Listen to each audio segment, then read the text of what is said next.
The sun had barely risen, yet I was already seated at my desk, poring over the latest financial reports from Cartwright Enterprises. Success was never handed to me on a silver platter. I had clawed my way to the top through sheer determination and an uncompromising work ethic. As I sipped my morning coffee, my gaze drifted to the framed photograph on my desk, capturing a happier time, my wedding day.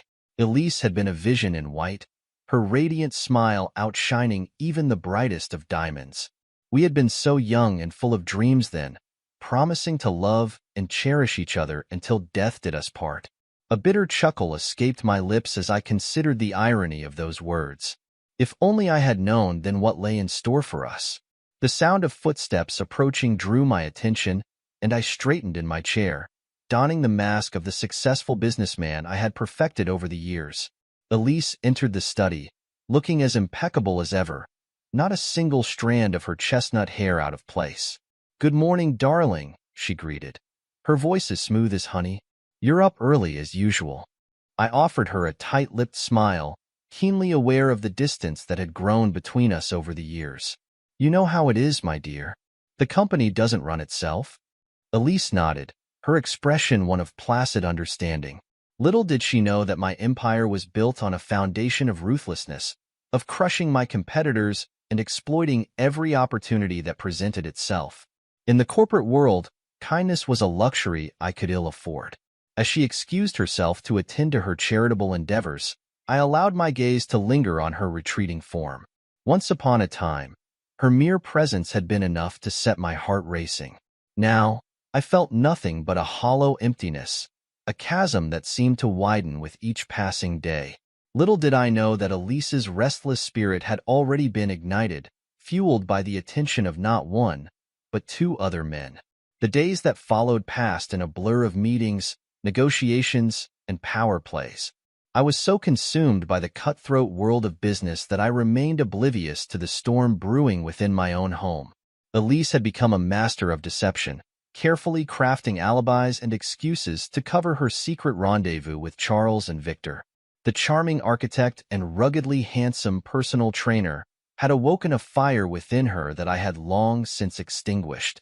As I sat across the dinner table from her, watching her expertly navigate the polite conversation of our social circle, I couldn't help but wonder if the woman before me was truly the same one I had married all those years ago. Meanwhile, Charles and Victor were becoming increasingly suspicious of Elise's intentions, sensing her lack of commitment but blinded by their desire for her.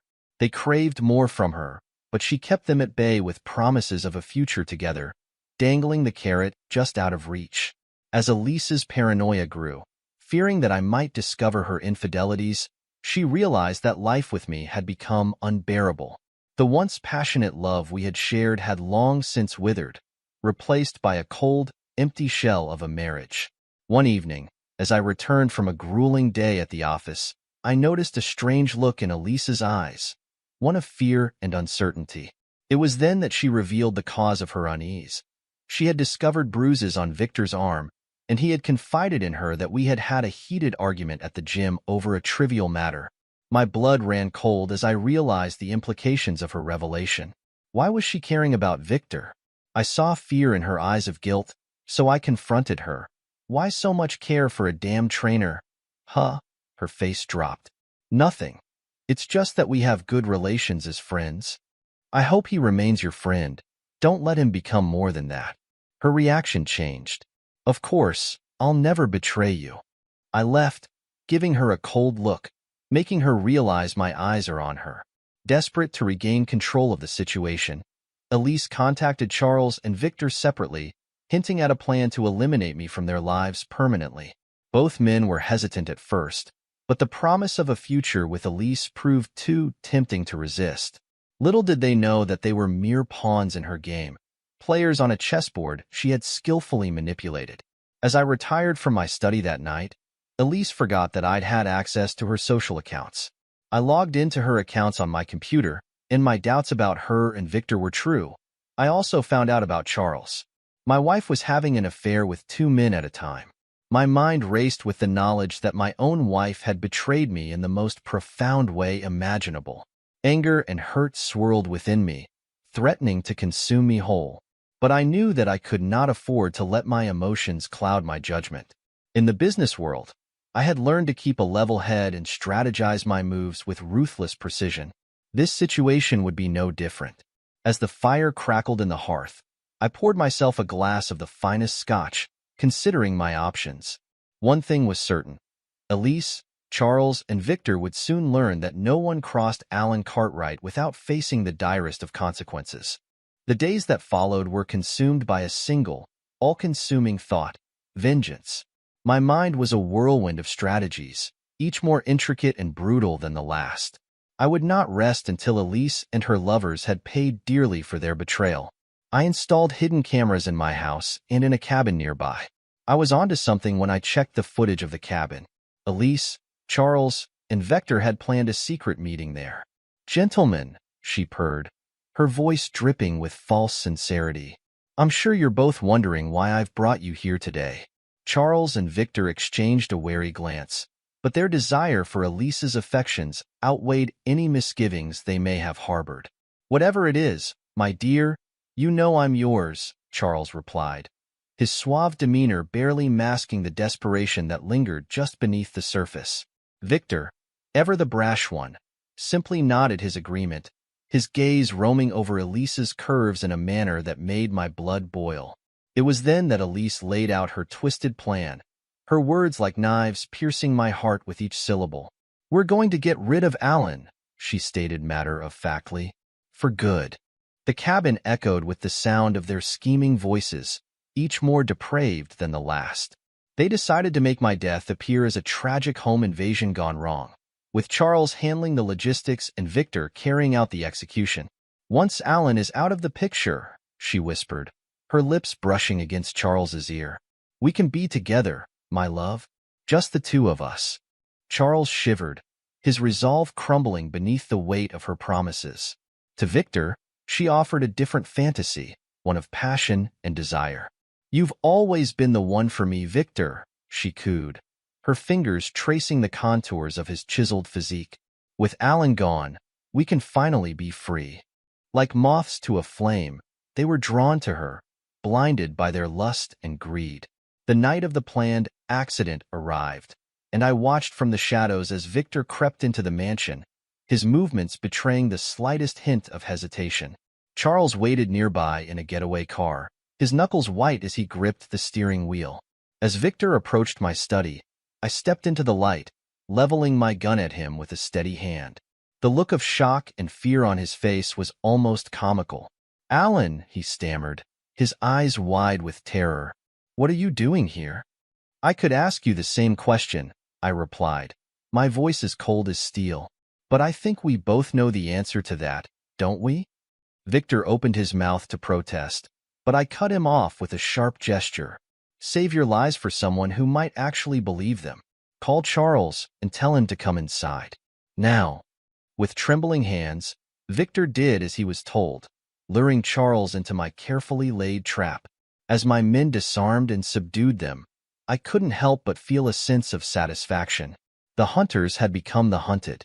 "You both have been very naughty boys," I said, my lips curling into a cruel smile. "And now it's time to face the consequences." I revealed that I had known about Elise's infidelity for months, having planted hidden cameras throughout the house and in the cabin.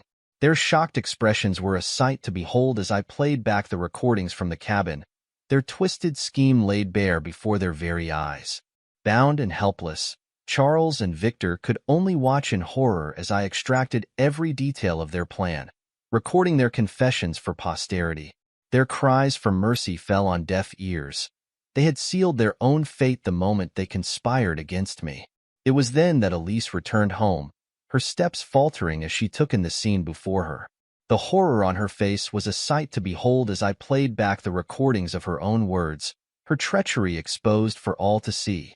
"You see, my dear," I said, savoring each word, "I know all about your little plan." In a cold, calculated manner, I laid out their options. Either confess their plot to the police or disappear forever, their reputations and relationships in tatters. The choice was theirs, but the outcome would be the same. They would pay for their betrayal, one way or another.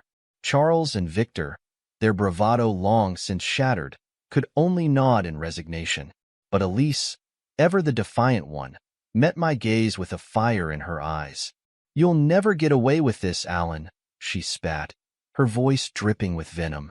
"I'll make sure everyone knows what a monster you truly are." I couldn't help but laugh at her empty threats.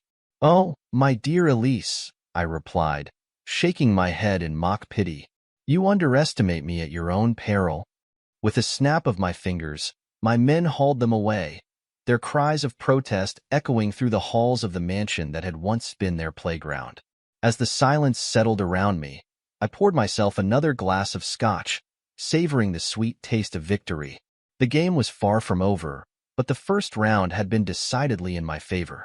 The days that followed were a whirlwind of activity, as I set about dismantling the lives of those who had dared to betray me. Elise, once the picture of elegance and grace, was reduced to a mere shell of her former self.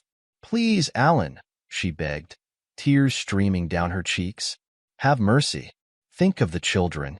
But her pleas fell on deaf ears. I had already made arrangements to have her swiftly removed from the family estate, her name struck from the records as if she had never existed. "Sign the papers," I demanded, sliding the divorce documents across the table, "or face the consequences." With trembling hands, she did as she was told, her signature sealing her fate. Charles and Victor, too, were forced to put pen to paper, their confessions implicating them in the twisted plot to end my life.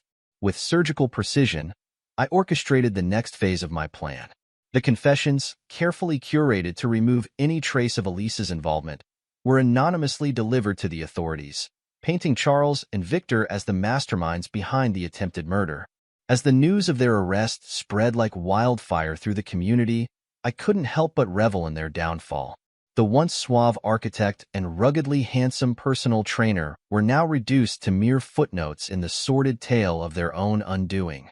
Elise, stripped of her wealth and status, was cast out into the world, a pariah in the eyes of those who had once fawned over her. I took great pleasure in informing her that our children would remain under my care, their futures secured by the empire I had built through years of hard work and sacrifice. "You have no one to blame but yourself," I told her, my voice devoid of emotion. "This is the price you pay for your betrayal." As she was led away, her belongings stuffed into a single, tattered suitcase, I couldn't help but feel a sense of satisfaction. The woman who had once held such sway over me was now reduced to nothing, a mere footnote in the grand narrative of my life. In the days and weeks that followed, I found solace in the familiar surroundings of my study. The image of a happy family, now forever tainted by the stain of Elise's betrayal, served as a stark reminder of the price of disloyalty. I had emerged victorious, my empire intact, and my reputation unsullied. Elise, now residing in a dingy apartment on the outskirts of the city. As the evening news detailed the trials of Charles and Victor, their shocking revelations of her involvement in the twisted plot laid bare for all to see, she realized the true depths of her downfall. Her life, once a tapestry of luxury and privilege, had unraveled at the seams, the threads frayed beyond repair. In the cold, unforgiving confines of the state penitentiary, Elise, Charles, and Victor found themselves united in their misery. Now, they would remain forever in the shadow of their failed plot in jail, haunted by the specter of the man they had sought to destroy, a man who had proven himself their master, their undoing. The game had been played, and I had emerged the victor, my empire stronger than ever before. This is where our story comes to an end. Share your thoughts in the comments section. Thanks for your precious time. If you enjoyed this story, then please make sure you subscribe to this channel. That would help me a lot. Click on the video you see on the screen, and I will see you there.